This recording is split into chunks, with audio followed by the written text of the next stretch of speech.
الله فلا مضل له ومن يضلل فلا هادي له ونشهد أن لا إله إلا الله وحده لا شريك له لا ضد له ولا ند له لا مثل له ولا مثال له ونشهد أن سيدنا وإمامنا ومولانا محمدا عبده ورسوله صلى الله عليه وعلى آله وأصحابه وأزواجه وذرياته وبارك وسلم تسليما كثيرا كثيرا رب اشرح لي صدري ويسر لي أمري واحلل عقدة من لساني يفقهوا قولي أما بعد فأعوذ بالله من الشيطان الرجيم بسم الله الرحمن الرحيم وما أرسلنا من رسول إلا ليطاع بإذن الله ولو أنهم إذ ظلموا أنفسهم جاءوك فاستغفروا الله واستغفر لهم الرسول لوجدوا الله توابا رحيما صدق الله العلي العظيم. وقال النبي صلى الله عليه وسلم كل أمتي يدخلون الجنة إلا من أبى قيل من أبى يا رسول الله قال من أطاعني دخل الجنة ومن عصاني فقد أبى أو كما قال سيدنا صلى الله عليه وسلم.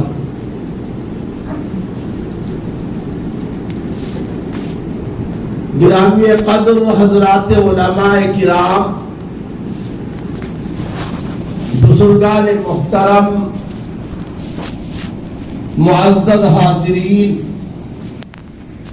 دینی بھائیوں اور عزیز دوستوں،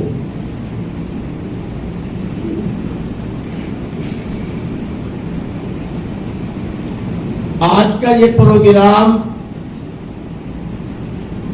جمعیت علماء کے زیر اہتمام اصلاح معاشرہ کے عنوان پر منعقد کیا گیا ہے.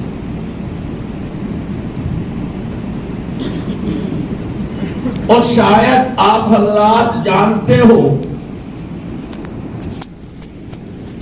آپ کے اس علاقے میں، آپ کی ریاست آندھرا اور تلنگانہ میں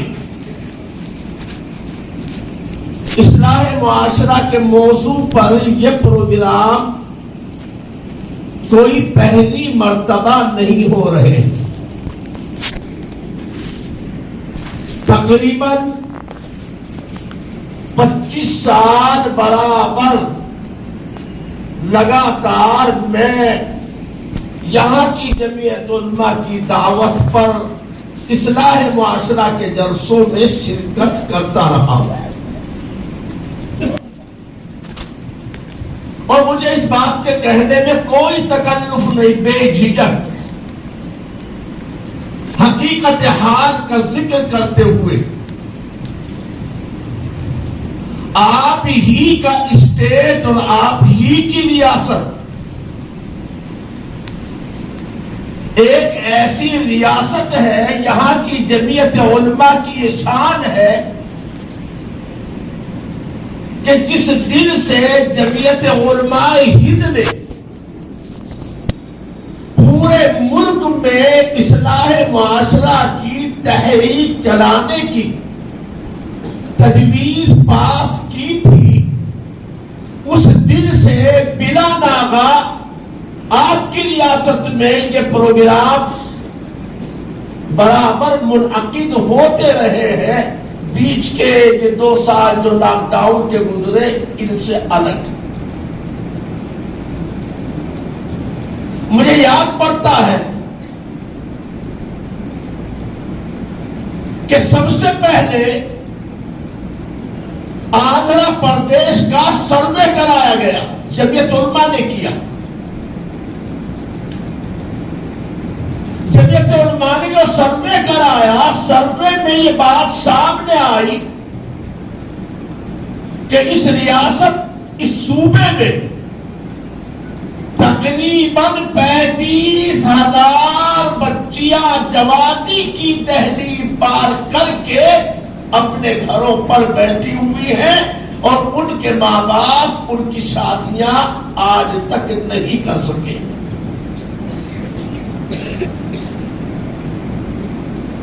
جب یہ چیز سامنے آئی تو جمعیت علماء ہند نے فیصلہ کیا کہ صورتحال بڑی تشویشناک ہے۔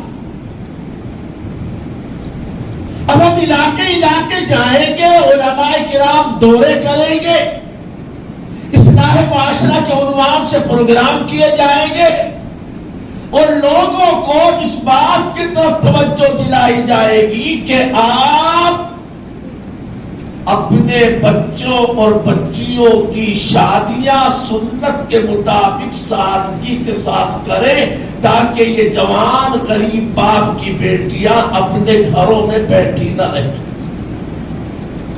مجھے یاد ہے پہلی یا دوسری مرتبہ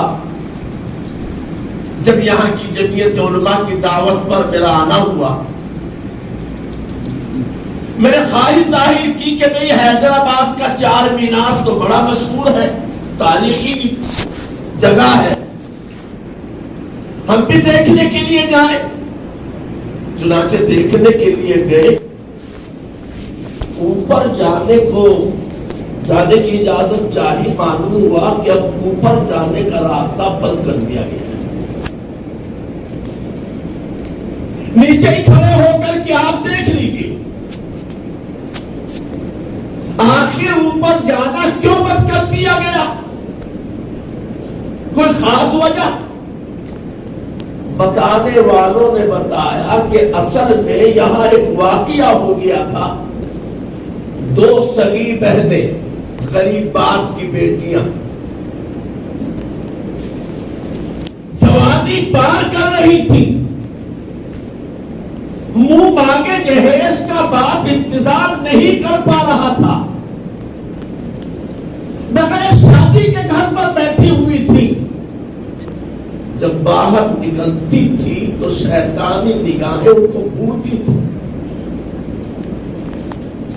باہر نکلتی تھی تو منچنے قسم کے لڑکے ان کا پیچھا کرتے تھے۔ ایسے میں اپنی عزت کو بچانے کے لیے ان دونوں سگی بہنوں نے فیصلہ کیا کہ چار مینار پر چڑھی اور دونوں نے اوپر سے چھلانگ لگا دی اور گر کر کے اللہ کو پیاری ہو گئی۔ ان کی پاس سے جو پرچی نکلی اس میں یہ لکھا ہوا تھا کہ ہمارا غریب باپ ہمارے ہاتھ پیلے نہ کر سکا، اپنی عزت بچانے کے لیے اس کے علاوہ ہمارے پاس کوئی راستہ نہیں تھا۔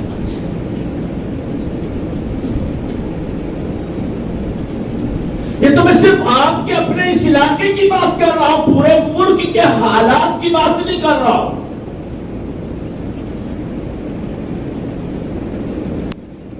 یہ سلسلہ چل رہا، اصلاح معاشرہ کے عنوان پر جلسے جگہ جگہ ہو رہے ہیں، مختلف تنظیمیں کر رہی ہیں۔ کیوں کر رہی ہیں؟ کیا اصلاح معاشرہ کوئی نئی چیز لے کر جمعیت علماء آئی؟ میں آپ کو یہ بتانا چاہتا ہوں کہ اصلاح معاشرہ کا عنوان، اصلاح معاشرہ کی تحریک، اصلاح معاشرہ کا مشن، اصلاح معاشرہ کا کام، یہ کوئی نیا کام نہیں ہے، کوئی نئی تحریک نہیں ہے، بلکہ دنیا میں جتنے نبی اور پیغمبر آئے سارے ہی نبیوں کے آنے کا مقصد معاشرے کو سدھارنا۔ حضرت سیدنا آدم علیہ السلام سے لے کر آخری پیغمبر ہمارے آقا سرکار دو عالم صلی اللہ علیہ وسلم تک کم و بیش 1,24,000 صحیح تعداد اللہ کو معلوم. اللہ کے نبی دنیا میں آئے، ہر علاقے میں آئے، ہر قوم میں آئے، اور جو بھی نبی آیا اپنی قوم کی زبان لے کر کے آیا. وما ارسلنا من رسول الا بلسان قومه. اللہ فرماتے ہیں ہم نے جس پیغمبر کو بھی بھیجا اسی قوم کی زبان میں بھیجا، اسی قوم کی بولی میں بھیجا.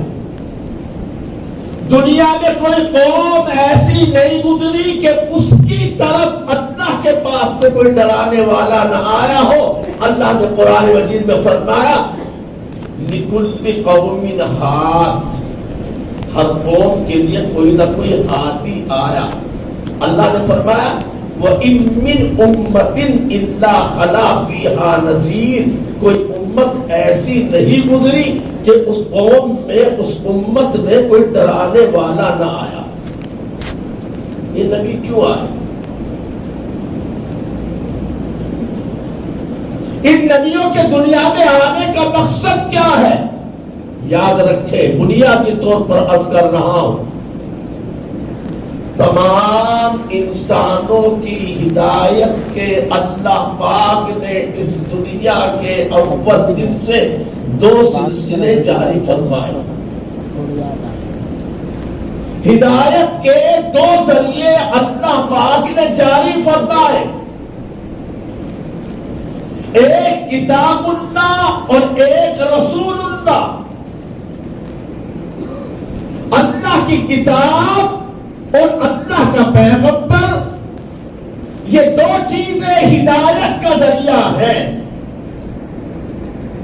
اگر دنیا میں کوئی آدمی ایسا ہو اور یوں کہنے لگے کہ سارا قرآن مجید تو ہمارے نبی کی زندگی میں سمٹ کے آ گیا، آپ تو قرآن مجید کی جیتی جاگتی عملی تفسیر ہے. ام المؤمنین حضرت عائشہ صدیقہ رضی اللہ تعالی عنہا بھی فرماتی ہے کان خلقہ القرآن، کہ نبی پاک علیہ السلام کی سیرت، آپ کے اخلاق یہ قرآن ہے. کوئی کہنے لگے کہ جب اللہ کے پیغمبر نے پورا قرآن اللہ کا کلام سمٹ آیا، آپ کی سیرت میں آیا، تو ہمیں قرآن کی کیا ضرورت ہے؟ ہم تو بس پیغمبر کے حکم پر عمل کریں گے. سارا تو قرآن آپ کی زندگی میں، آپ کی سیرت میں، آپ کی اخلاق میں، آپ کی زندگی میں آ چکا ہے. قرآن کی کیا ضرورت ہے؟ جو آدمی ایسا عقیدہ رکھے ہرگز وہ ہدایت والا نہیں. اس کے برعکس کوئی یوں کہنے لگے اللہ نے عقل دی ہے، دماغ دیا ہے، علم دیا ہے، اپنی زبان جانتے ہیں، ترجمہ کرنا جانتے ہیں، مطلب نکالنا جانتے ہیں، سارا دین تو قرآن ہی میں ہے. ہم تو قرآن پڑھیں گے اور پڑھ کر کے سمجھیں گے، سمجھ کر کے مطلب نکالیں گے، اس کے مطابق عمل کریں گے، تو بھی ہدایت یافتہ نہیں ہو سکتا وہ شخص. دونوں ذریعوں پر ایمان لانا ہر ایک کے لیے ضروری ہے. کتاب اللہ کو بھی ماننا اور رسول اللہ کو بھی ماننا. اب دین کیا ہے؟ دین کس چیز کا نام ہے؟ پیغمبروں کے آنے کا منشا اور مقصد کیا ہے؟ ہمارے پیغمبر کا مقصد بعثت کیا ہے؟ اس کو غور سے سن لیجیے. اصل عبادت، اصل دین وہ نہیں ہے جس کو میں اور آپ دین سمجھنے یا دین بنانے. نماز یقیناً عبادت ہے، روزہ بھی عبادت ہے، حج کرنا بھی عبادت ہے، اللہ کے گھر خانے کعبہ کا طواف کرنا بھی عبادت ہے. اللہ کے راستے میں نکل کر اپنی جان کی قربانی دے دینا اللہ کے راستے میں شہید ہو جانا، اللہ کے راستے میں جہاد کرنا، یہ بھی عبادت ہے۔ لیکن یہ ساری چیزیں عبادت ہیں اس وقت میں جب کہ نبی صلی اللہ علیہ وسلم کی مرضی اور آپ کی اطاعت کے مطابق انجام دی جائے۔ اگر پیغمبر کے طریقے سے ہٹ کر نماز پڑھی جائے،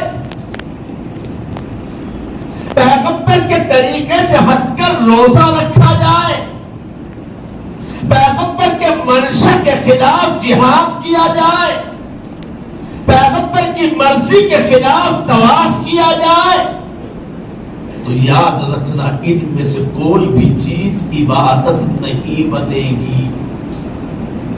ایک آدمی ہے، سورج نکل رہا ہے، صحیح طریقے پر وضو کرتا ہے، اللہ کے لیے ہاتھ اٹھا کر نیت باندھتا ہے، ثنا پڑھتا ہے، فاتحہ پڑھتا ہے، سورت پڑھتا ہے، رکوع کرتا ہے، سجدے کرتا ہے، تعطیل ارکان کے ساتھ نماز ادا کرتا ہے، سورج نکل رہا ہے یا ڈوب رہا ہے، سچی بتاؤ ثواب ملے گا؟ حالانکہ ابھی تھوڑی دیر پہلے فجر کی نماز پڑھی، اسی طرح پڑھی تو ثواب ملا، اور اب بھی اسی طرح پڑھ رہا ہے، اللہ ہی کے لیے پڑھ رہا ہے، دکھاوے کے لیے بھی نہیں کر رہا ہے، ثواب نہیں ملے گا کہ نماز عبادت نہیں بنے گی۔ رمضان کا مہینہ روزہ رکھا، 14 گھنٹے کا روزہ، افطار کا وقت ہو گیا، کہیں گھنٹہ بچ گیا، ہم جیسا کوئی کہنے لگے کہ تھوڑا سا رک جاؤ اور 12-10 منٹ کون سی جان تھوڑی نکل جائے گی۔ جس اللہ کے لیے 14 گھنٹے بھوکے پیاسے رہے، 15 منٹ اور زیادہ کر لیں گے تو اللہ اور زیادہ ثواب جنت میں بہت بڑا درجہ دے دے گا۔ نہیں، اپنی مرضی سے 1 انچ بھی آگے اگر بڑھو گے اور پیمانہ خود بناؤ گے تو دن بھر کی محنت اور بھوکا پیاسا رہنا بھی اکارت ہو جائے گا۔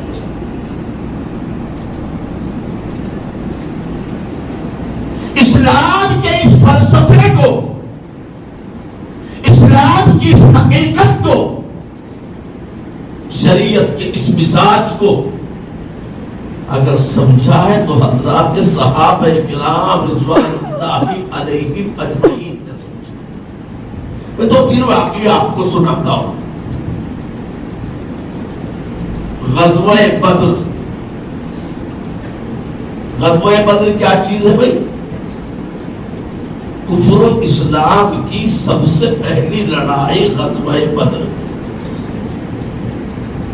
غزوہ بدر کا ذکر قرآن میں ہے، وَلَقَدْ نَصَرَكُمُ اللَّهُ بِبَدْرٍ وَأَنْتُمْ أَذِلَّةٌ۔ غزوہ بدر میں خود حضور پاک صلی اللہ علیہ وسلم بنفس نفیس شریک ہے۔ غزوہ بدر میں اللہ پاک نے 5000 فرشتے زمین پر اتارے ان ایمان والوں کے اطمینان قلب اور ان کی بشارت کے لیے۔ وما جعلہ اللہ الا بشریٰ لکم ولتطمئن بہ قلوبکم۔ غزوہ بدر جس کے بارے میں امام ذہبی رحمۃ اللہ علیہ یہ فرماتے ہیں، الدعاء عند ذکرہم المستجاب، بدری صحابہ کا نام لے کر جو دعا کی جائے گی وہ کبھی رد نہیں ہوگی۔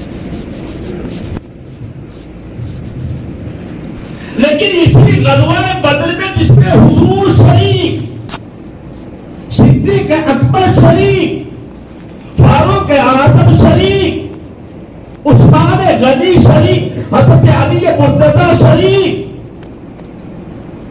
کتنے مسلمان تھے سب شریک، لیکن حضرت عثمان رضی اللہ عنہ غزوہ بدر میں شریک نہیں۔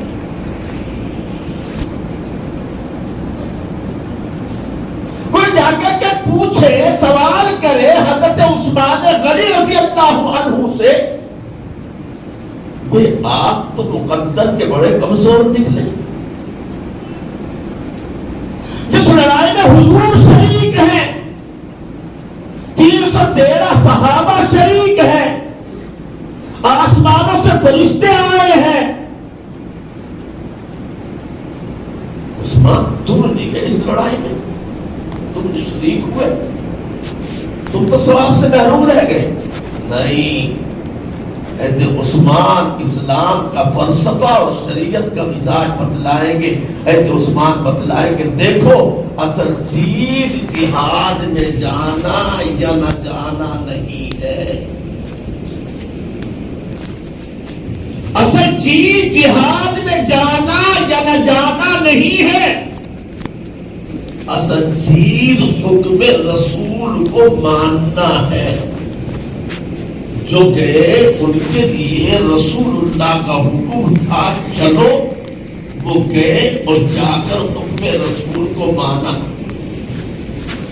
اور میرے لیے رسول اللہ کا حکم تھا عثمان تم نہ جانا، اس لیے کہ ہماری بیٹی تمہاری بیوی حضرت رقیہ رضی اللہ عنہا اس وقت بیمار ہے، تم ان کی بیمار داری، ان کی مزاج پرسی میں رہنا. سمجھ لو شریعت کا مزاج. رسول اللہ فرماتے چلو، چلنا عبادت. رسول اللہ فرماتے ہیں بیٹھ جاؤ تو بیٹھ جانا عبادت. حضرت عثمان نہیں گئے تو بھی کیا اللہ کے رسول کا حکم ہی تو مانا، اس لیے کہ ان کے لیے حکم یہ تھا. اللہ کے گھر خانے کعبہ کا طواف کرنا، حدیث پاک میں آتا ہے رسول اللہ صلی اللہ علیہ وسلم ارشاد فرماتے ہیں 4 چیزوں کا دیکھنا بھی عبادت ہے. النظر الی الوالدین عبادت، اپنے ماں باپ کو محبت اور احترام کی نظروں سے دیکھنا عبادت. النظر الی المصحف عبادت، قرآن مجید اللہ کے کلام کو پڑھنا تو ہے ہی عبادت، مگر قرآن مجید کو دیکھنا بھی عبادت ہے. اسی لیے مسئلہ ہے جو آدمی قرآن مجید سامنے رکھ کر کھول کر دیکھ کر ناظرہ انگلی رکھ کر کے پڑھتا ہے اس کو 2 ثواب ملتے ہیں، ایک قرآن کی تلاوت کا اور دوسرے قرآن کی زیارت کا، ایک قرآن کے پڑھنے کا، ایک قرآن کو دیکھنے کا. آپ نے فرمایا النظر الی العالم عبادت، صحیح عالم با عمل اس کو بھی دیکھنا عبادت. آپ نے فرمایا النظر الی الکعبۃ عبادت، کعبے کو دیکھنا بھی عبادت. طواف کرنا تو ہے عبادت. 6 ہجری کی بات ہے. 6 ہجری میں رسول اللہ صلی اللہ علیہ وسلم اپنے 1400 صحابہ کرام کو لے کر مدینے سے مکہ روانہ ہوئے اللہ کے گھر خانے کعبہ کا طواف کرنے، عمرہ کرنے، اس کی زیارت کرنے کے لیے. حدیبیہ ایک مقام کا نام ہے، وہاں آپ ٹھہر گئے. ٹھہر کر حضرت عثمان رضی اللہ عنہ کو مکے بھیجا. عثمان تم جاؤ، اور مکے کے جو ذمہ دار ہیں، کعبے کے جو متولی ہیں، وہاں کے جو منتظمین ہیں، ان سے جا کر کے بات کر کے آؤ کہ ہم اور ہمارے پیغمبر اللہ کے گھر کا طواف کرنا چاہتے ہیں، اجازت دے دی جائے. حضرت عثمان رضی اللہ عنہ مکے گئے، جا کر کے وہاں کے ذمہ داروں سے ملاقات کی، بات سامنے رکھی. مکے والوں نے جواب دیا اس سال تمہیں اور تمہارے پیغمبر کو اجازت نہیں، لیکن ساتھ ہی ساتھ فرمایا عثمان تم تو آ ہی گئے مکے میں، چلو سامنے کعبہ ہے تم کر لو طواف. ہے تو عثمان سوچتے کسی کو اجازت ملے یا نہ ملے، میری تو قسمت کا ستارہ چمک ہی گیا، مجھے تو اجازت مل ہی گئی، چلو میں تو چل کر کے خانے کعبہ کا طواف کر لوں، اسے دیکھ لوں، اس کا دیدار کر لوں. لیکن کیا انہوں نے ایسا کیا؟ نہیں. حضرت عثمان رضی اللہ عنہ نے خانہ کعبہ کا طواف نہیں کیا. کیوں نہیں کیا؟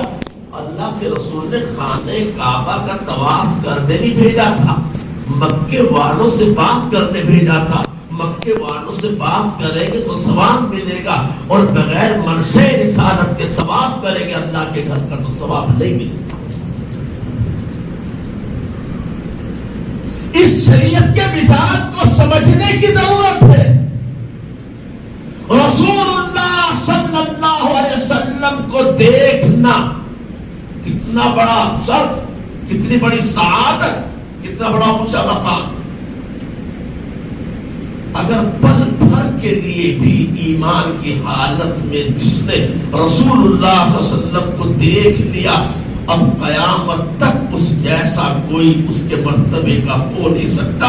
سارے ولیوں کی ولایت، سارے قطبوں کی قطبیت، سارے غوثوں کی غوثیت کی اس کے سامنے کوئی حیثیت نہیں.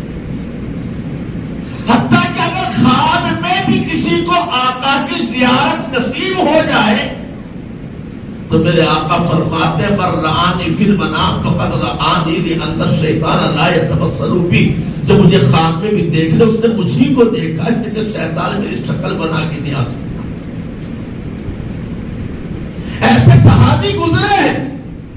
حضرت اسود رائی رضی اللہ عنہ ابھی ایمان لائے، پیچھے سے دشمن کا تیر آیا، لگا اور شہید ہو گئے. نہ کوئی نماز پڑھی، نہ کوئی روزہ رکھا، نہ کوئی خیرات دی، نہ کوئی صدقہ کیا، نہ کوئی طواف کیا، نہ کوئی قرآن کی آیت پڑھی. سیدھے جنت میں. اب ان کے جیسا دنیا میں قیامت تک کوئی دوسرا نہیں ہو سکتا. لیکن ایک واقعہ سنو. ایک شخص ہے، صحابی ہے، حضرت وحشی رضی اللہ عنہ. کون ہے حضرت وحشی؟ یہ حضرت وحشی رضی اللہ عنہ وہ ہے جنہوں نے احد کی لڑائی میں اللہ کے رسول کے چچا حضرت حمزہ رضی اللہ تعالی عنہ کو شہید کیا تھا. لیکن ایک وقت آیا، ہدایت کی کرن چمکی، دل میں روشنی آئی. حضور کی دربار میں تشریف لائے اور آ کر عرض کیا یا رسول اللہ مجھے کلمہ پڑھو. حضور نے فرمایا وحشی کلمہ پڑھ لو، تمہارا ایمان لانا اللہ کے یہاں مقبول، مجھے بھی منظور. لیکن ایک بات یاد رکھنا وحشی، زندگی بھر کبھی ہمارے سامنے مت آنا. کتنا بڑا امتحان. ہم جیسا کوئی ہوتا جی کیسی بات کر رہے ہو، میں تو ایمان ہی اس لیے لایا ہوں تاکہ آپ کا دیدار کروں، آپ کے پاس بیٹھوں، آپ کے ہوٹوں سے مبارک ہوٹ سے نکلی ہوئی باتیں سنو. ایمان لاؤ پھر آپ کو نہ دیکھو تو مجھے خاک ملا. نہیں، یہ حضرات مزاج شریعت کو سمجھتے تھے. زندگی بھر حضرت وحشی رضی اللہ عنہ کبھی نبی کے پاک صلی اللہ علیہ وسلم کے سامنے نہیں آئے، اور حضور نے فرمایا ویسی بات دراصل یہ ہے، تم اگر ہمارے سامنے آؤ گے تو ہمیں اپنے چچا کی یاد آ جائے گی، ہمیں اپنے چچا کی یاد آئے گی تو ہمارا دل دکھ جائے گا، ہمارا دل دکھ جائے گا، تمہارا ایمان چلا جائے گا، تمہارا ایمان چلا جائے گا. اصل چیز اطاعت رسول اللہ صلی اللہ علیہ وسلم کی اطاعت، فرما برداری، آپ کی پیروی، آپ کا ہر کام میں مکمل اتباع. تو ہمیں درود شریف پڑھنا کتنی بڑی فضیلت رکھتا ہے. فضائل درود آپ پڑھتے بھی ہوں گے، سنتے بھی ہوں گے فضائل اعمال میں. لیکن 4 رکعت والی نماز ہے، دوسری رکعت پر اشہد ان محمد عبدہ و رسولہ پر کھڑا ہونا. بھول لگ گئی، چاہے امام ہو چاہے اکیلے نماز پڑھ رہے ہو، جان بوجھ کے نہیں سبو ہو گیا، بھول ہو گئی. بھول میں اللہم صلی علی محمد وعلی آل محمد پڑھ دیا، یاد آیا بھی یہ تو دوسری رکعت ہے، فوراً کھڑا ہو گیا، نماز ہو جائے گی. جرمانہ پڑے گا. جرمانہ یہ ہے کہ سجدہ سہو کرنا پڑے گا. اگر سجدہ سہو نہ کیا تو نماز نہیں ہوگی. کیوں؟ وہ شریف اتنی بڑی فضیلت کی چیز جان بوجھ کے آگے نہیں بڑھا، بھول میں آگے نکل گیا، جیسے یاد آیا فوراً کھڑا بھی ہو گیا. نہیں، سرحد کو بغیر سوچے سمجھے بھی، انجانے میں بھی اگر کوئی پار کرے گا تو وہ نشانہ بنے گا. اگر کوئی ہندوستان کا رہنے والا پاکستان کی سرحد میں گھس جائے، ابھی میں تو غلطی سے آگے جان بوجھ کے نہیں، آج بس مجھے پتا نہیں تھا کہ ایسے آ گیا، نہیں، چھوڑ دیا جائے گا. پاکستان کا سرحد پار کر کے ہندوستان میں آ جائے، چھوڑ دیا جائے گا. حد سے آگے نکلنے والے کی سزا بڑی سخت ہے، اسے قبول نہیں کیا جائے گا. نیکی کے پیمانے خود بھی بنائے جائیں گے. اذانیں ہوتی ہیں، اب بھی ہوگی انشاءاللہ عشاء کی اذان، جہاں جہاں مسجدیں ہیں 5 وقت اذانیں ہوتی ہیں. اذان شروع ہوتی ہے اللہ اکبر سے، اذان پوری ہوتی ہے لا الہ الا اللہ پر. اگر کسی مسجد کا مؤذن کسی اذان میں پڑھتے لا الہ الا اللہ محمد الرسول اللہ، سارے محلے میں خوشی کے ترانے بجنے لگے نا، متولی بھی راضی ہو جائیں گے، تنخواہ بڑھ جائے گی نا اچھی بات مؤذن صاحب کی. نہیں آ کے کان پکڑ لے گا یہ کیسے اذان پڑھی، کیا بتاؤں، بس اصل میں بیٹھا بیٹھا سوچ رہا تھا روزانہ آدھا ہی کلمہ پڑھتے آ رہے پتہ نہیں کب سے، آج میں نے پورا کلمہ پڑھا، کلمہ طیبہ، کلمہ اسلام، کلمہ توحید، پورا کلمہ ہے لا الہ الا اللہ محمد رسول اللہ. تو کیا کوئی مسلمان گوارا کرے گا کہ باقی تو نے ٹھیک کیا، باقی انعام کا کام کیا، پھر تنخواہ بڑھا دے گی آج سے، تو نے پورا کلمہ پڑھا؟ نہیں نہیں. حضور کے زمانے سے لے کر آج تک اذانیں ہوتی رہی ہیں، لا الہ الا اللہ پر مکمل ہوتی رہی ہے. اپنی طرف سے اگر تم محمد رسول اللہ پڑھاؤ گے اس کو قبول نہیں کیا جائے گا. یہ تفسیر میں کیوں عرض کر رہا ہوں، آپ سوچ رہے ہوں گے اصلاح معاشرہ کا جلسہ ہے. ہمارے مولانا اپنی تقریر میں فرما رہے تھے، سامنے بیٹھے ہوئے ہیں کہ سیرت پاک کی روشنی میں اصلاح معاشرہ میں تمہیدی بنیادی طریقے پر یہ بات آپ کو سمجھانا بتانا چاہ رہا ہوں کہ جب عبادات میں بھی اپنی ذرا سی مرضی اللہ کے یہاں قابل قبول گوارا نہیں ہے. روزے میں 15 منٹ بڑھا دے اللہ کے لیے، سورج نکلتے نماز پڑھ لے اللہ کے لیے، نماز میں بھول ہو گئی اللہ کے لیے، جان بوجھ کے نہیں کیا. ارے جب جان بے جانے بے سمجھے بھولے میں بھی عبادت کے اندر بھی ذرا سا بھی آگے نکلو گے، اطاعت کی دھجیاں اڑاؤ گے تو وہ دین باقی نہیں رہے گا. تو پھر دنیا کے وہ کام جن کو ہم عبادت سمجھتے نہیں، حالانکہ وہ بھی عبادت ہے. مثال کے طور پر میں ایک بات اکثر کہا کرتا ہوں، اگر وضو کرنے والے سے کوئی غلطی ہو جائے، گردن کا یا کانوں کا مسا کر، یہ ناک میں پانی ڈالنا یا کلی کرنا بھول گیا، انجان آدمی ہے بیچارہ، پھر پڑھا لکھا ہے، نماز پڑھ لی، اسے تشویش رہتی ہے کہ میں نے کلتی بھی نہیں کی، ناک میں پانی بھی نہیں ڈالا، کان کا مسا بھی نہیں کیا، وہاں نماز ہوئے کیا نہیں؟ پوچھتا ہے فوراً۔ قربانی کرنے والا جس نے بکرا خریدا، اس کا بکرا دوسرے کسی کے بکرے سے لڑ گیا، سینگ جڑ سے اکھڑ گیا، یا دم اس کی آدھے سے کٹ گئی، احساس ہے، خیال ہوتا ہے یار پتہ نہیں قربانی ہوگی کہ نہیں، مارنا ہو جائے گی کہ نہیں ہو جائے گی، مارنا ہوتا ہے کہ نہیں، جڑ سے اگر سینگ اکھڑ گیا ہے تو قربانی نہیں کرے گا۔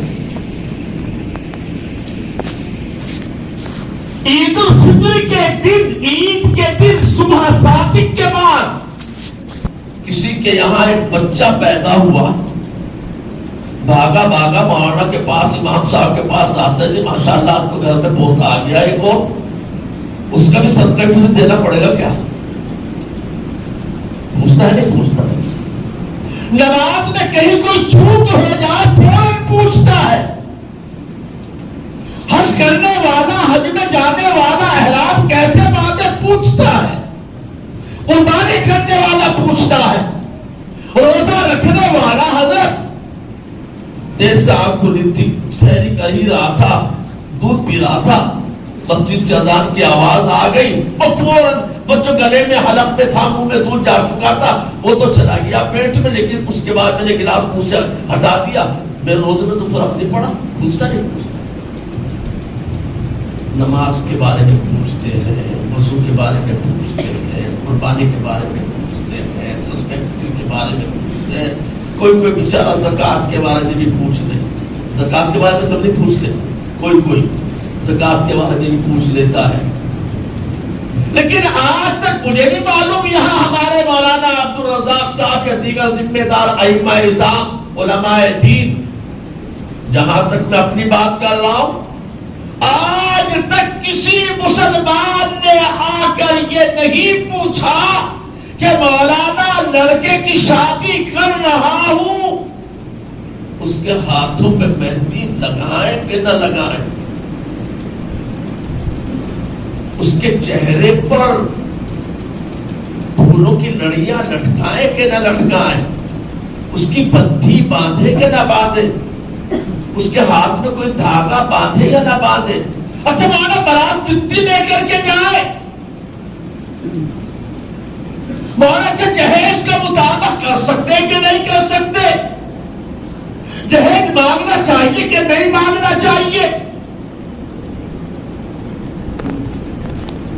نہ لڑکی والا پوچھتا ہے نہ لڑکے والا پوچھتا ہے، کیوں بھائی یہ شادی لڑکے یا لڑکے کی، اس کا دین سے کوئی تعلق ہے یا نہیں؟ کیا نبی صلی اللہ علیہ وسلم نے شادیاں اپنی کی کہ نہیں کی؟ اپنی بیٹیوں کی شادی کی کہ نہیں کی؟ صحابہ کرام نے شادیاں کی کہ نہیں کی؟ کیا پورا دین لے دے کر سمجھ کر کیسی نماز روزے حج زکات میں رہ گیا؟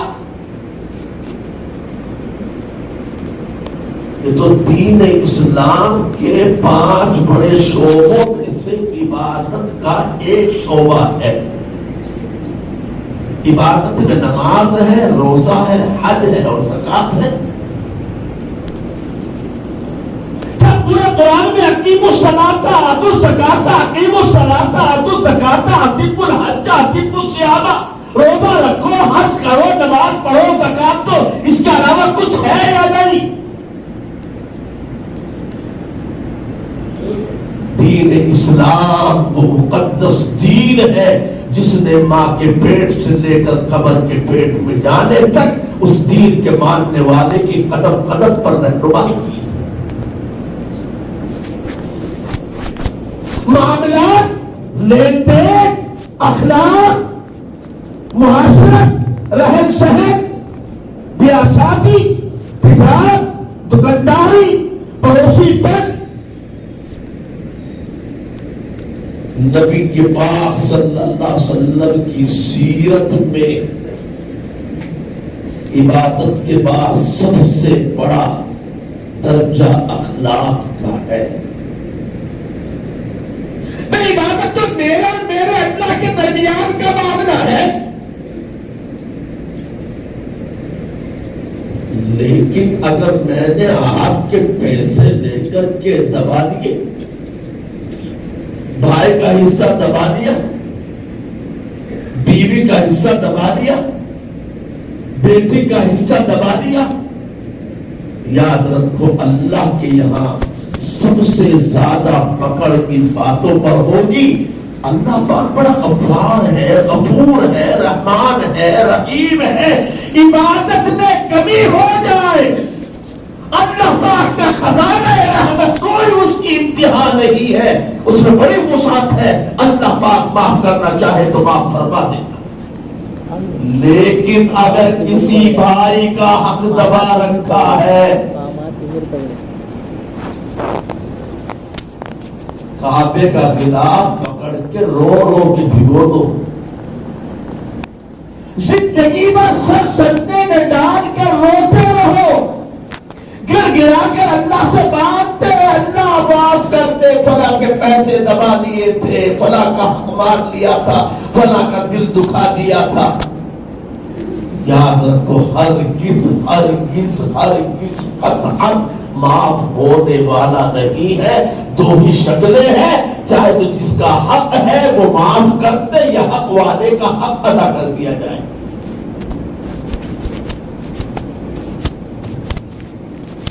آج مسلمان ہر طرف تباہ حال، پریشان، ذلت رسوائی کا شکار. کیوں؟ اس لیے کہ آج کے مسلمان نے اپنی مسلمانیت کو مسجد کی چہار دیواری میں قید کر کے رکھا ہے، اور باہر کی دنیا میں دور تک ڈھونڈنے سے دین کہیں نظر نہیں آتا ہے. میں اللہ پر بھروسہ کرتے ہوئے یہ بات کہہ رہا ہوں، آج بھی اگر مسلمان پکا مسلمان بن جائے، اس کی زندگی میں مسلمانیت پورے طریقے پر آ جائے، دنیا کی کوئی آنکھ اس کی طرف ترچھی نہیں ہو سکتی. کیا فرمایا کہ اللہ کے نبی صلی اللہ علیہ وسلم نے پڑوسیوں کا حق بتلایا. قسم کھائی واللہ لا یؤمن، واللہ لا یؤمن، واللہ لا یؤمن. 3 مرتبہ قسم کھائی، قسم خدا کی مومن نہیں، واللہ ایمان والا نہیں، قسم اللہ کی اس کا ایمان مکمل نہیں. صحابہ نے پوچھا اللہ کے پیغمبر کس کا ایمان مکمل نہیں؟ فرمایا لا یأمن جارہ بوائقہ، جس کا پڑوسی اس سے مطمئن نہ ہو اس کا ایمان مکمل نہیں. میرا پڑوسی حیدرآباد وجے واڑہ جانا چاہتا ہے کسی ضرورت سے، اور گھر میں 2-4 بیٹیاں بھی ہیں، جانا ملتوی کر دیتا ہے سوچ کر کے ایسا نہ ہو کوئی میری عزت کا ہاتھ نہ ڈال. پڑوسی سے مطمئن نہیں، کوئی کھانچ تاک کر سکتا ہے، پوچھ سکتا ہے، عزت کو داغدار کر سکتا ہے. اگر مجھ سے میرا پڑوسی مطمئن نہیں ہے تو میرا ایمان مکمل نہیں. مسلمانوں صورتحال آج موجودہ، ہماری بچیاں مزاجن آزاد ہیں، مخلوط تعلیم کے نتیجے میں ہماری بچیاں غیروں کے ساتھ زندگی گزارنے کے فیصلے کر رہی ہیں. اپنے کلاس میٹ کے ساتھ، اپنے ٹیوٹر کے ساتھ، اپنے اسکول میں ساتھ جانے آنے والے کے ساتھ. ہمارا نوجوان آوارگی کی راہ پر ڈرگس کا استعمال، نشے کی چیزوں کا استعمال، کہیں ہیروئن ہے، کہیں اسمک ہے، کہیں شراب ہے، کہیں پر اس کے علاوہ کوئی دوسری نشے کی چیزیں ہیں. اللہ کے پیغمبر صلی اللہ علیہ وسلم نے ارشاد فرمایا کل مسکر حرام، ہر نشے والی چیز حرام ہے۔ جب پیشاب سے کپڑا پاک ناپاک ہو جاتا ہے، ویسی شراب اگر گر جائے تو کپڑا ناپاک ہو جاتا ہے۔ شراب کا بیچنے والا، شراب کا خریدنے والا، شراب کا پلانے والا، شراب کا پینے والا، شراب ناپ کر لے جانے والا، شراب کو کشید نچوڑنے والا، سب کے سب گناہ میں مبتلا ہے۔ اعلان جنگ ہے اللہ کا ان کے ساتھ۔ ہم اپنی عبادات کو اچھی سے اچھی بنائے، معاملات کو بھی صاف ستھرا کرے۔ اگر بیوی کا مہر نہیں دیا تو بیوی کا حق مارا کہ نہیں مارا؟ اللہ کی آپ پوچھ ہوگی۔ اولاد کی پرواہ اگر نہیں کی، رات کے 12 بجے تک ہمارا لڑکا، ہمارا نوجوان سڑکوں پر، فٹ پاتھ پر، چائے خانوں پر، روڈ کے کنارے پر، پلیوں پر، بازار میں کہاں رہتا ہے، ماں باپ کو خبر نہیں۔ اور اس موبائل نے تو اچھے گھروں کو برباد کر دیا۔ معاف کرنا، صورتحال اتنی زیادہ خراب ہو چکی گھروں کے اندر، بیوی کے پاس الگ موبائل، شوہر کے پاس الگ موبائل، بیٹیوں کے پاس الگ موبائل، لڑکوں کے پاس الگ موبائل۔ بیوی یہ سوچتی ہے کہ شوہر موبائل دیکھنے میں لگے تو مجھے بھی فرصت ملے اپنا موبائل کھولنے کی۔ شوہر اس چکر میں رہتا ہے کہ گھر والی اپنا موبائل اس میں لگے تو مجھے بھی موقع ملے۔ ایک گھر میں رہ کر کے ایک بستر پر رہتے ہوئے شوہر اپنے موبائل میں مست، بیوی اپنے موبائل میں مست، لڑکے اپنے موبائل میں مست، لڑکیاں اپنے موبائل میں مست۔ اور اب تو بات کرنے کی ضرورت بھی نہیں، میسج کر دو، گھر کے گھر تباہ ہو گئے، گھر کے گھر برباد ہو گئے۔ شادی سے پہلے لڑکی کے ہاتھ میں موبائل زہر کی پڑیا سے کم نہیں۔ اگر ہم اپنے معاشرے کو کنٹرول نہیں کریں گے تو مسلمانوں ڈر ہے کہ آنے والی ہماری نسل ایمان پر باقی نہیں رہ پائے گی۔ غیروں کے منصوبے ہیں، پلاننگ ہے، لڑکیوں کو کیسے اپنے شیشے میں اتارا جائے، لڑکوں کو کیسے دین سے برگشتہ کیا جائے، مسلمانوں کو کیسے کمزور کیا جائے، دین کی طرف سے ان کے ذہنوں میں شبہات کے شبہات کیسے ڈالے جائیں۔ دینی اداروں پر پابندیاں، دین کی تعلیم پر پابندیاں، ہمارے اپنے یو پی میں مدرسوں کا سروے، ہمارے مدرسوں کے نصاب کے اندر حکومت کا دخل۔ اب تو باقاعدہ کے ساتھ نصاب میں، اسکول کے کورس میں سیکس کا سبجیکٹ بھی پڑھایا جائے گا۔ کیسے مرد ایک عورت آپس میں تعلقات جنسی قائم کرے وہ بھی پڑھایا جائے گا۔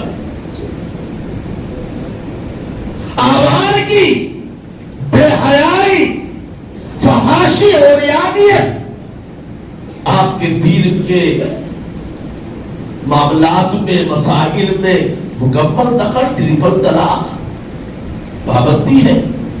لیکن میں کہتا ہوں حکومت لا قانون بنائے، اگر ہم اپنے مسائل قرآن و حدیث کے مطابق حل کرانے کے لیے اپنے علماء مفتیوں کے پاس جائیں تو کوئی آ کر کے پولیس پکڑ کے ہم کو لے جائے کہ وہاں کی بیٹے ہمارے پاس کیوں نہیں آئے۔ ایمان والوں کو تو ہونا چاہیے انما كان قول المؤمنين اذا دعوا الى الله ورسوله ليحكم بينهم ان يقولوا سمعنا واطعنا. مسلمان کی ایمان والے کی طرف سے ایک زبان ہونی چاہیے, یہی اس کا جواب ہونا چاہیے, یہی اس کی بات ہونی چاہیے کہ جب اسے اللہ کے رسول کی طرف بلایا جائے تو جو کہتا ہوا آ جائے کہ ہم نے سن لیا اور مان لیا. تقریریں, جلسے, پروگرامز, بینر, کتابچے اصلاح معاشرہ کے عنوان پر, نوجوانوں کی بے ادبی پر, لڑکیوں کی آوارگی, فحاشی, بے حیائی پر, ان کی بے پردگی پر, اس سے کام چلنے والا نہیں جب تک کہ ہم میں سے ہر ایک اپنے آپ کو شریعت کا پابند بنانے کا عہد نہیں کرتا. ہم ہی لڑکے والے, ہم ہی لڑکی والے. فرمایا نبی صلی اللہ علیہ وسلم نے ان اعظم النکاح برکۃ ایسرہ اولا, سب سے زیادہ عظیم برکت والا نکاح وہ ہے جس میں کم سے کم مشقت, دقت, دشواری اٹھانی پڑے. فلیٹ خریدنا آسان, پلاٹ لینا آسان, دکان خریدنا آسان, انووا خریدنا گاڑی آسان, بیٹی کے ہاتھ پیلے کرنا مشکل. قرآن مجید کی صریح خلاف ورزی ہم کر رہے. قرآن کہتا ہے وَابْتَغُوا بِأَمْوَالِكُمْ مُحْسِنِينَ غَيْرَ مُسَافِحِينَ. مرد لوگ اپنا مال خرچ کر کے پاک دامن عورتوں کو تلاش کریں, یعنی مہر وغیرہ دے کر لڑکیوں کے ذمے رتی برابر کوئی خرچہ ہے ہی نہیں. لڑکے کے ذمے سنت ہے ولیمہ, اولی ولو کی شادی, لیکن ولیمہ بھی اپنی شہرت, اپنی نام کی بلندی, اپنی ریاکاری, اپنے نام کی چرچا, دنیا میں میرا نام چمک جائے نہیں. جیسی حیثیت ہو, سادے چاول کھلا سکتے ہیں 5 آدمی کو تو بھی ولیمہ ہو جائے گا. اس کے لیے میری جہان بک ہو, باقاعدہ ڈیکوریشن ہو, لمبی دعوتیں ہو, طرح طرح کے کھانے ہو, اس کا نام ولیمہ نہیں. اور سنو, اس ولیمے پر اللہ کے پیغمبر نے لعنت فرمائی ہے جس ولیمے میں کسی غریب کو آنے کی اجازت نہ ہو. ہمارے یہاں جاتی جتنے نعمتوں کی ناقدری, اللہ کے رزق کی بے حرمتی ہمارے یہاں مسلمانوں کے یہاں ہو رہی ہے, شاید کسی کے یہاں نہیں ہو رہی ہے. پلیٹیں بھر بھر کر ڈش کی بریانی لے کر کے بریانی کی ڈشیں لاتے ہیں, اگر کسی نے ہاتھ لگا دیا, ایک لقمہ اٹھا کے چکھ لیا, جو بچی ڈسٹ بن میں ڈال دی جاتی ہے. میرے محترم بزرگوں, اپنے شادیوں کو تو سستا کرو, آسان بناؤ. شادیاں جتنی سستی ہوگی بدکاری اتنی مہنگی ہوگی. شادیاں جتنی مہنگی ہوگی بدکاری اتنی آسان اور سستی ہوگی. اور دوسرے, اپنے بچوں کو دین ضرور پڑھاؤ. انجینئر بناؤ, پائلٹ بناؤ, ڈاکٹر بناؤ, پروفیسر بناؤ, IAS کراؤ, IPS کراؤ, کچھ بھی کراؤ, لیکن ہر مسلمان بچہ اپنے دین کے بنیادی عقیدوں سے واقف ہو. ہر بچہ قرآن مجید, دین کی ابتدائی تعلیم اس کے پاس ہو, مکاتب کا قیام ہو, مسجد بچوں کے پڑھنے کا انتظام ہو, محلے محلے اس طرح کی فکریں ہو. یہ 2 کام اگر زندگی عزت کی چاہتے ہو, ملک میں سر اٹھا کر جینا چاہتے ہو, دنیا کی قوموں کا مقابلہ کرنا چاہتے ہو, اور اگر تم چاہتے ہو کہ دنیا میں اللہ کی مدد تمہارے لیے آئے, تو یہ فیصلہ کرنا ہوگا.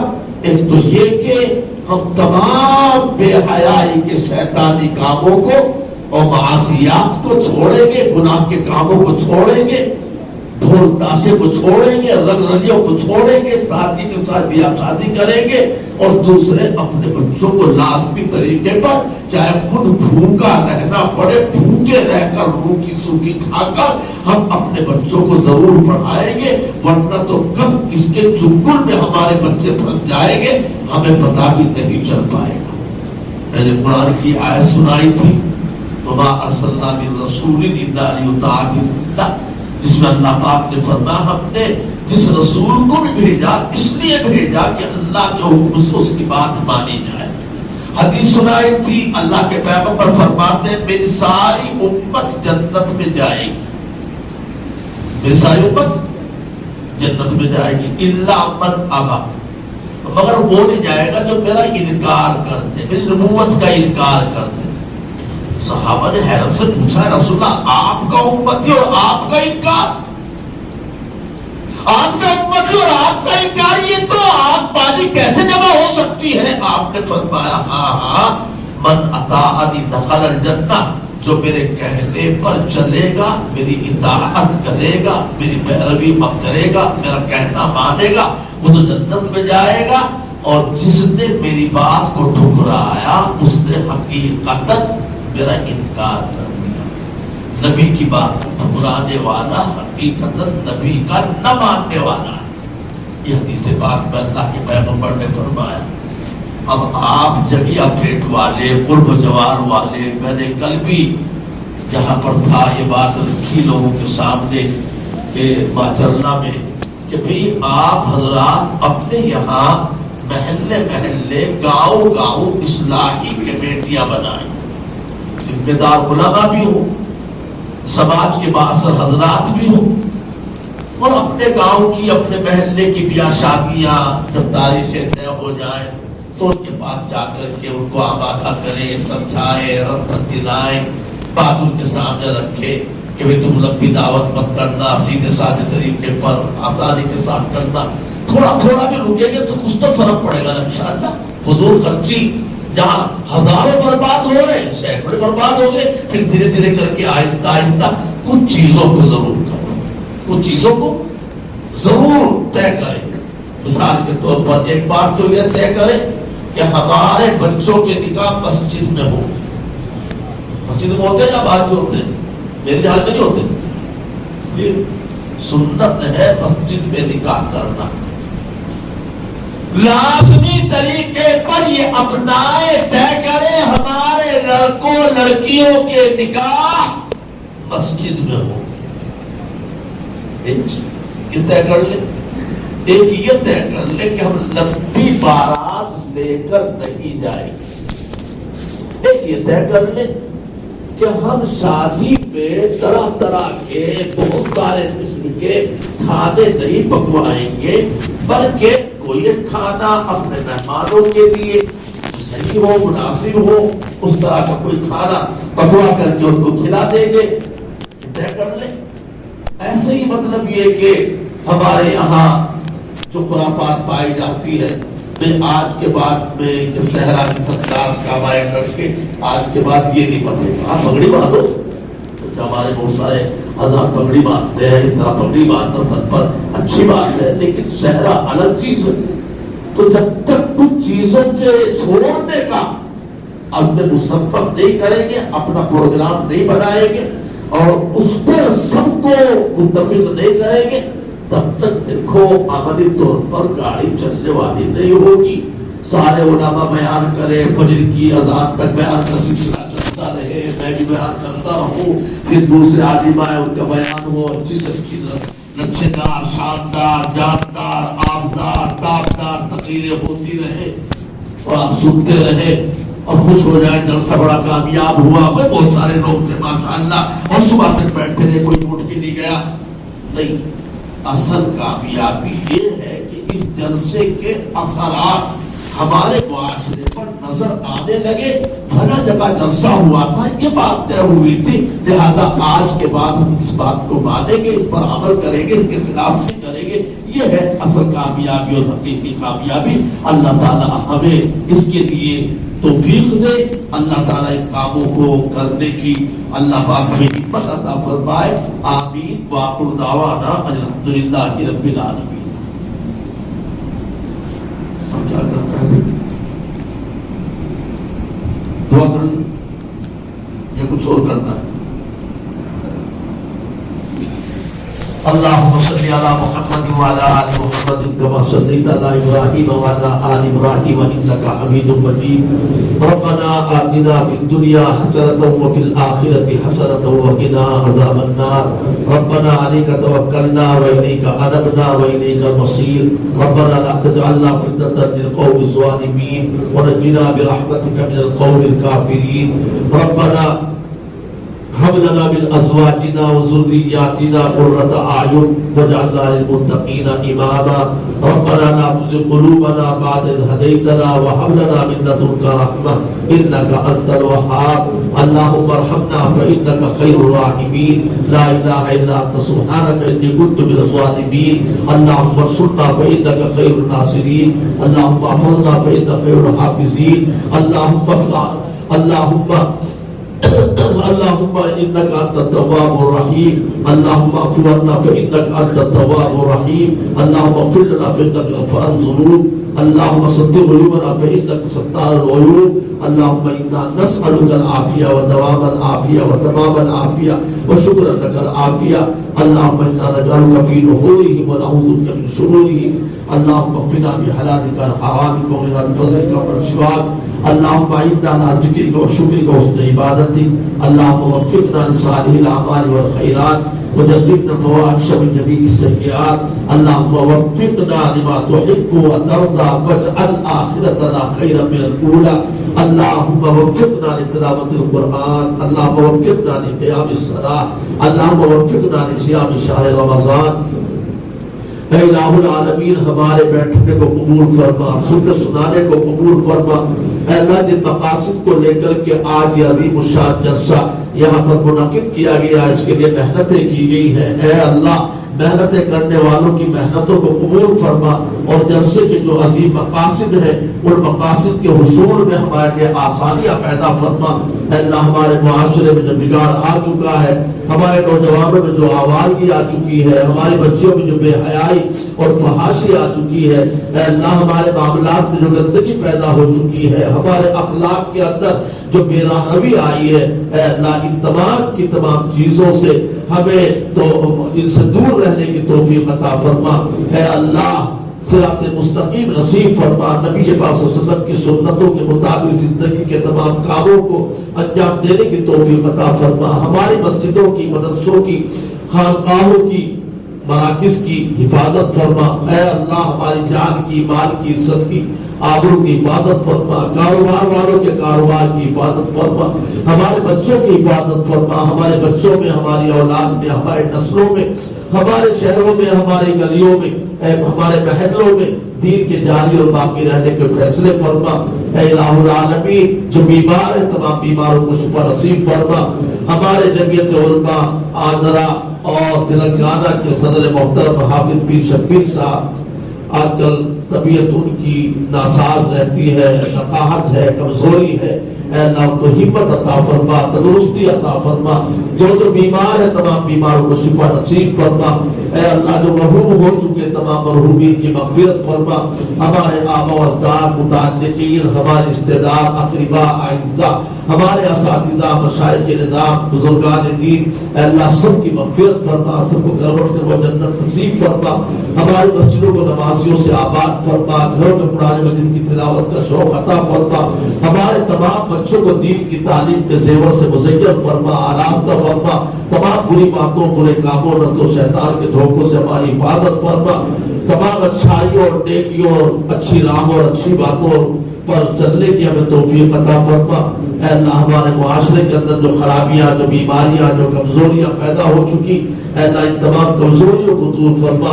اے اللہ ہم کو قرآن و حدیث کے بتائے ہوئے راستے پر نبی صلی اللہ علیہ وسلم کی مقدس تعلیمات کی روشنی میں اور اللہ پاک کے مقدس کلام کے احکامات کی روشنی میں زندگی گزارنے کی توفیق نصیب فرما. اے الہ العالمین ملک میں امن و امان قائم فرما، بھائی چارہ قائم فرما. اے اللہ ہمارے ملک کو ترقی عطا فرما اور تمام شریوں سے، شرارت کرنے والوں سے اور ان کی ساتھ غداری کرنے والوں سے اس زمین کو پاک فرما، ہمارے ملک کو پاک فرما۔ اے الہ العالمین، جمعیت علماء کی جو خدمات ہے، جمعیت علماء کے جو کام کرنے والے ہیں، اے اللہ ان کی خدمات کا انہیں دنیا میں بھی آخرت میں بھی بہترین بدلہ عطا فرما۔ اے پاک پروردگار، ہم سب کو برکت والی عزت کی حلال روزی عطا فرما، سکون کی، راحت کی، عافیت کی، سلامتی کی، ایمان والی صحابہ جیسی زندگی نصیب فرما۔ جن جن لوگوں نے ہم سے مختلف اپنے حاجتوں کے بارے میں دعاؤں کے لیے کہا ہے، بعض وہ ہے جنہوں نے کہا کہ ہمارے یہاں لڑکا نہیں، دعا فرما دیجیے، کسی نے کہا اولاد نہیں، اولاد کے لیے دعا فرما دیجیے، کسی کے کاروبار نہیں چل رہا، کسی نے پیسے دبا دیے۔ اے اللہ، سب کی حاجتوں کو، ضرورتوں کو آپ خوب جانتے ہیں، سب کے نیک مقاصد میں کامیابی عطا فرما۔ ہم سب کو ایمان پر زندہ رکھ، ایمان ہی پر موت دے، اور ایمان والوں کے ساتھ ہمارا حشر فرما۔ سبحان ربک رب العزت عما یصفون وسلام علی المرسلین والحمد للہ رب العالمین۔